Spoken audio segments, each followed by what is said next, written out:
Halo, perkenalkan nama saya Marcelinus Raditya Wahyu Krisnantio dari kelas 11 MIPA 1 nomor absen 18. Pada kesempatan kali ini saya akan melakukan percobaan tentang kolloid.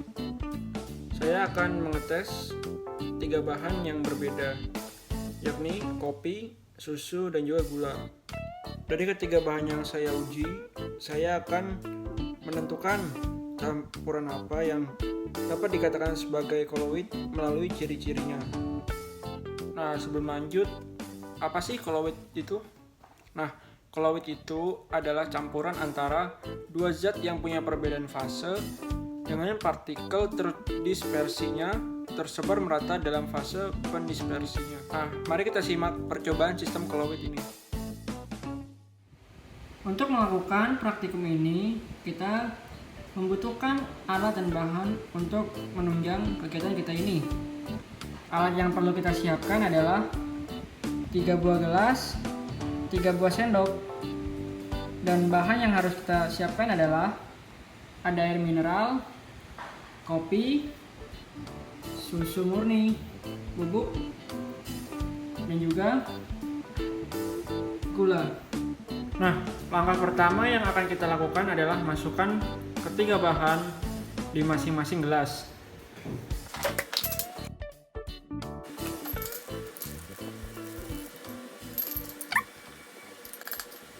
Nah, setelah itu campurkan air ke dalam gelas.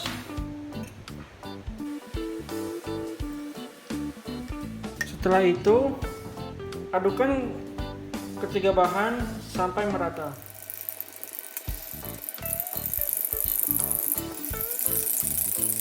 Setelah ketiganya diaduk hingga tercampur, amati ketiga bahan tersebut dan analisis.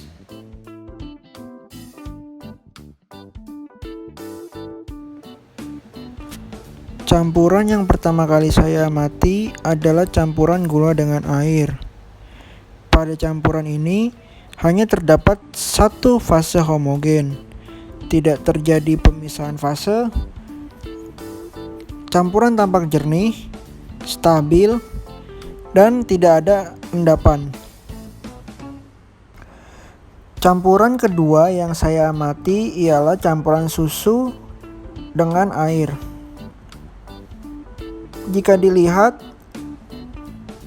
pada campuran ini hanya ada satu fase homogen. Padahal dalam campuran ini terdapat 2 fase atau lebih. Campuran ini juga stabil dan terlihat keruh.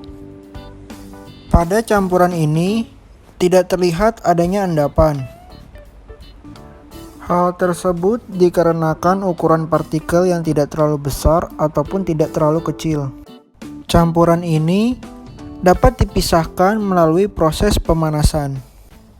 Di dalam campuran susu ini juga terdapat gerak Brown. Gerak Brown adalah gerakan terus-menerus dari suatu partikel zat cair ataupun gas. Artinya partikel-partikel ini tidak pernah dalam keadaan stasioner. Campuran ketiga yang saya amati adalah campuran kopi. Nah, pada campuran ini terdapat 2 fase heterogen dan tampak tidak stabil. Kedua zat tampak tidak menyatu, dan di bagian bawah gelas ada kopi yang mengendap. Nah, sekarang saya akan menguji efek Tyndall dari beberapa bahan yang diujikan tersebut. Pada campuran gula dengan air, cahaya diteruskan dengan sangat jelas ke sisi lain dari gelas tersebut. Efek Tyndall tidak terlihat dalam campuran ini. Dari beberapa ciri tersebut, dapat disimpulkan bahwa campuran air dengan gula termasuk ke dalam larutan. Pada susu, cahaya tampak tidak diteruskan ke sisi lain gelas. Cahaya dihamburkan oleh partikel-partikel kolloid yang memiliki ukuran di antara larutan dan suspensi. Susu merupakan sistem kolloid yaitu emulsi.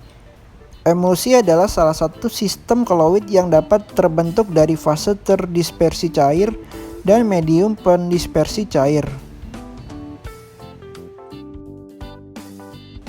Pada kopi, tampak bahwa cahaya hanya sedikit yang diteruskan ke sisi lain gelas. Pada awalnya, cahaya tidak dapat menembus campuran kopi.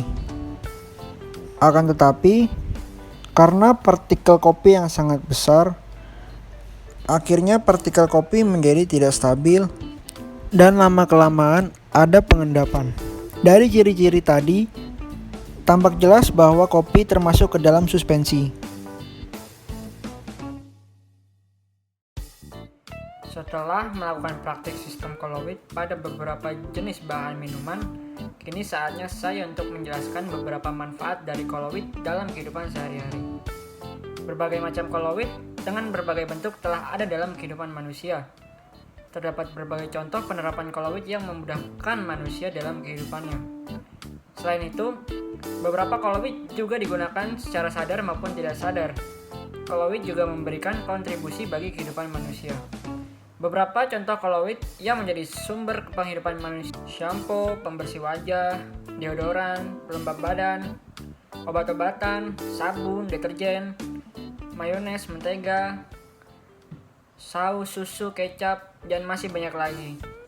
Nah, itulah beberapa manfaat dari koloid untuk kehidupan manusia sehari-hari. Demikian praktikum dan penjelasan yang dapat saya berikan. Terima kasih.